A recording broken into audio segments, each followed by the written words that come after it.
کلمہ طیبہ کی احادیث میں بہت فضیلت مذکور ہے۔ نبی کریم صلی اللہ علیہ وسلم نے فرمایا، جس نے لا الہ الا اللہ کہا وہ جنت میں داخل ہوگا۔ اور دوسری حدیث میں فرمایا، اگر تمام آسمان اور زمین والے ایک پلے میں رکھے جائیں اور لا الہ الا اللہ کو دوسرے پلے میں، تو کلمہ طیبہ کا پلہ بھاری ہوگا۔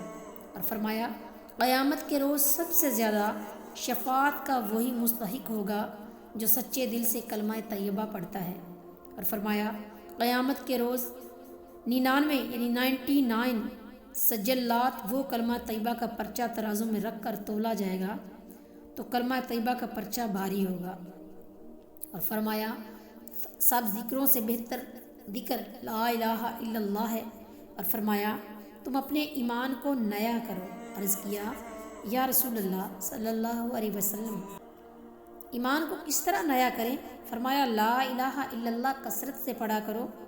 اور فرمایا، جو لا الہ الا اللہ وحدہ لا شریک لہ لہ الملک ولہ الحمد یحیی و یمیت وہو علی کل شیء قدیر کو 10 مرتبہ پڑھے گا تو وہ 4 غلاموں کے آزاد کرنے کا ثواب پائے گا، اور 100 مرتبہ پڑھنے سے 10 غلاموں کے آزاد کرنے کا ثواب پائے گا، اور 100 نیکیاں لکھی جائیں گی، اور 100 گناہ معاف ہوں گے، اور شیطان کے شر سے محفوظ رہے گا، اور اس سے بہتر کوئی نہ ہوگا مگر جو اس سے زیادہ پڑھے گا۔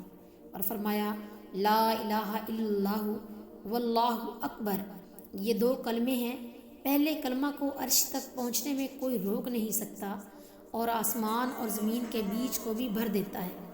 اور اگر ان دونوں کو لا حول ولا قوت الا باللہ العظیم کے ساتھ ملا کر پڑھا کرو تو سارے گناہ معاف ہو جائیں گے۔